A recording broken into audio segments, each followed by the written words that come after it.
All right, welcome to the Young Turks. Great show ahead for you guys. We're going to do the Stratfor emails in a second. I'll tell you what that is. It's an amazing collection of emails that show us what the power establishment in this country actually thinks of Republicans, of us, of the rules, etc., and who actually runs the world. And so we'll do that in a minute. But later, Mitt Romney comes up with a new word, Obama-loni. Oh. Okay, but he dishes some baloney of his own. Okay, and is his latest line of attack racist? We'll talk about that as well. And then later in the program, complete corruption of our system. Amazing stats about that. So it's a typical Young Turks show. Let's get started. Before I do anything else, speaking of typical Young Turks show, go ahead, you tell me what I told you. Report out now, Shep Smith on thin ice on Fox News. Now, did I or did I not tell you that, guys? And you know why he's on thin ice?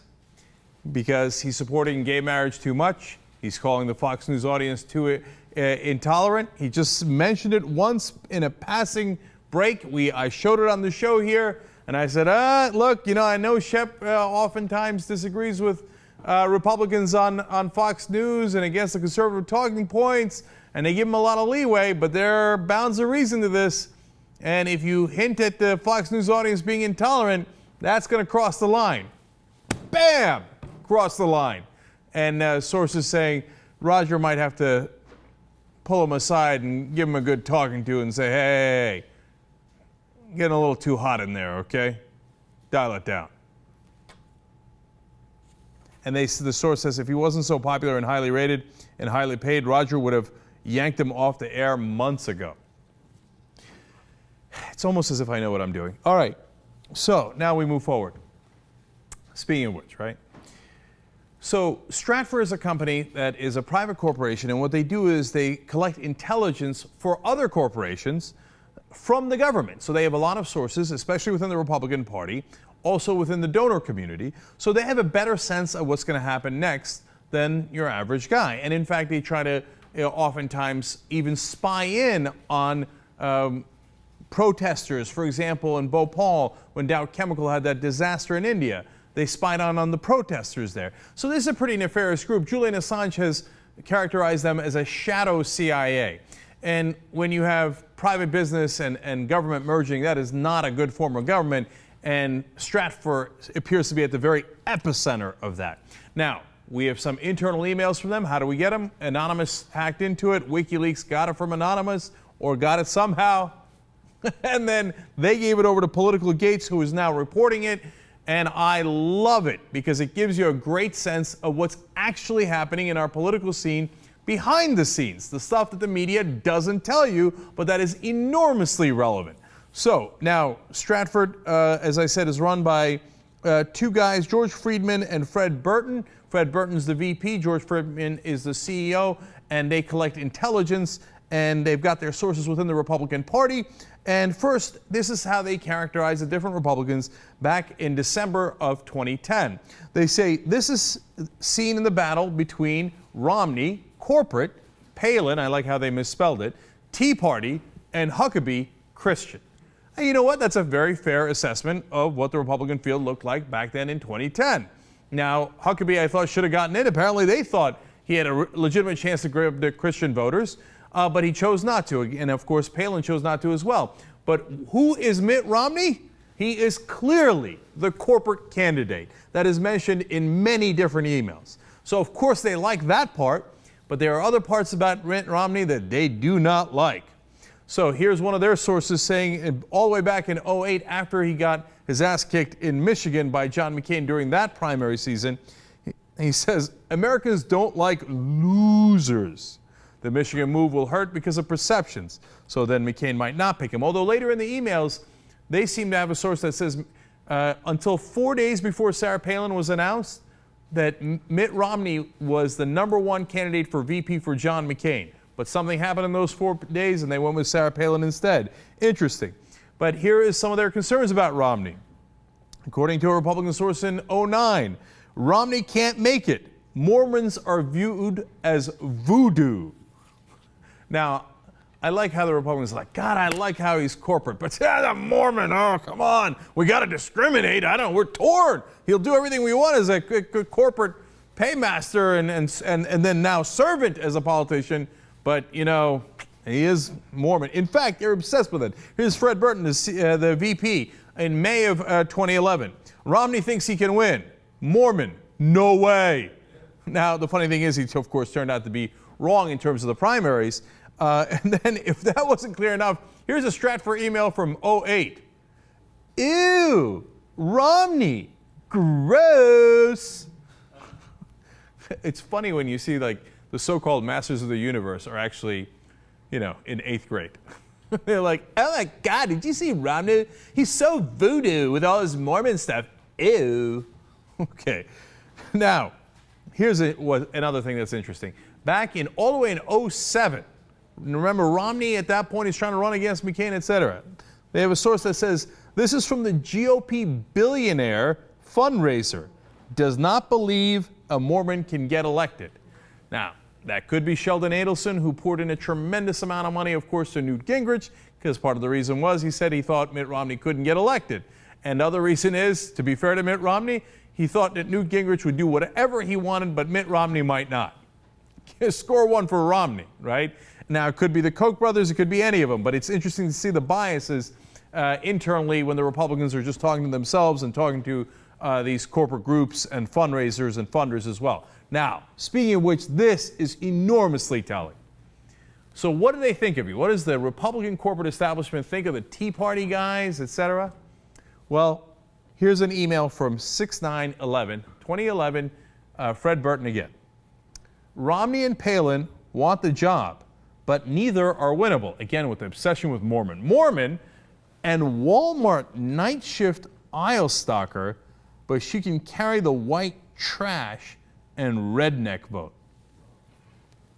I like how he misspells redneck. Ironic.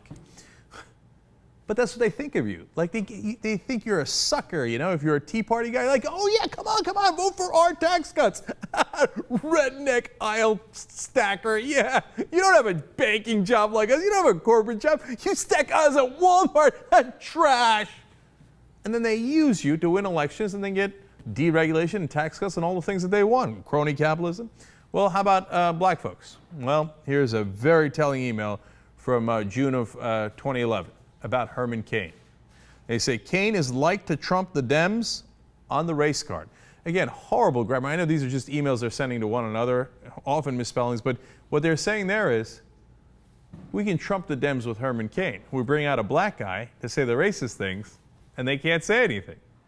Those are what we suspected what the strategy was. It turns out that is what the strategy was. So what's the ultimate objective? Well, Fred Burton explains in 2010 in an email. He says, the thousands of IRS agents funded in the health care bill are part of the master plan to go after looking to hide their money offshore, etc. Guys like me.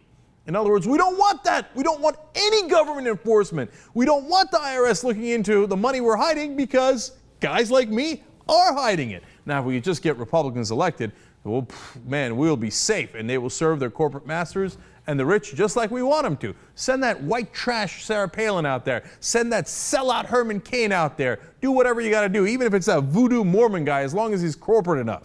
Now, unfortunately, they did collect the right intelligence on President Obama. Look at this email from 2009. Quote, Obama's strategy is to get through as much as he can during the first 2 years, then concede everything the last 2 in an effort to get reelected. Well, that one hurts, because that's almost exactly what happened. Except for the fact that in the first 2 years, I don't think his agenda was that tough either. But just like they said, he conceded everything in the last 2 years. They continue. However, many of the big money Dems feel he has been a disaster and won't support his next go-around. And guess what? Right now, in the news, President Obama's team complaining about how they can't raise enough money, and a lot of the big-time Democratic supporters have left. Well, you should have seen that coming. Stratfor saw it coming 3 years ago. Now, they don't always get it right, whether it's Stratfor or the sources that they're talking to. For example, McCain. back in '07, boy, did he mangle the prediction on the Democratic side. McCain told source that he now thinks Hillary will secure the nomination. Oops. Although he remains convinced Edwards is a better pick. Oops, oops, oops. Okay, God, that's a disaster. And then here is another bold prediction by a source. We need a sharp young governor. I also like Michelle Bachmann. Yeah, that one didn't work out either. And then here comes Fred Burton again. Oh, no, not again. Here we go. My money's on Huntsman. Closet Mormon. I've never seen anyone so obsessed with people who are more Mormon than Fred Burton is. Anyway, he picked John Huntsman to win. Man, if you're paying that guy to collect intelligence for you, dicey. So they're not always right. They're not omnipotent. They don't run the world. They don't always get things right. But you know what? They are absolutely connected to both the corporate environment and culture, and specifically the companies, the donors, and the Republican Party officials. And so this is their view. Now, here comes the last one that's really interesting. They write in May of 2011, the New York tribe money and the 12 who run the world want Petraeus to run. And are you ready for this? Yesterday, headline on Drudge Report, Romney might pick David Petraeus to be VP. Now, Drudge often gets it wrong. It doesn't mean they're going to pick Petraeus, and it doesn't mean that these guys are right. But it is a fascinating email. You know, it's unclear what they're referring to when they talk about the New York tribe. You know, it's probably a fair guess, since they talk in the emails constantly about Republican Jewish donors, that they might be referring to that, because sometimes Jewish people refer to themselves as the tribe, right? And by the way, this is not anti-Semitic, because the guy running the Stratfor is Jewish himself, right? So then it's not some sort of Council of Zion conspiracy, etc. It's just probably an offhanded way that they referred to people that they knew, right? Now, the 12 who run the world, that I have no idea who it is. And I'm not convinced that they run the world, but apparently among these circles, there's a belief that there are 12 people who run the world. Who are they? I don't know. I'll tell you what, if they pick Petraeus as VP, I'm going to start to get a little scared. So it's a fascinating look into how they run things behind the scenes and what they actually think of you.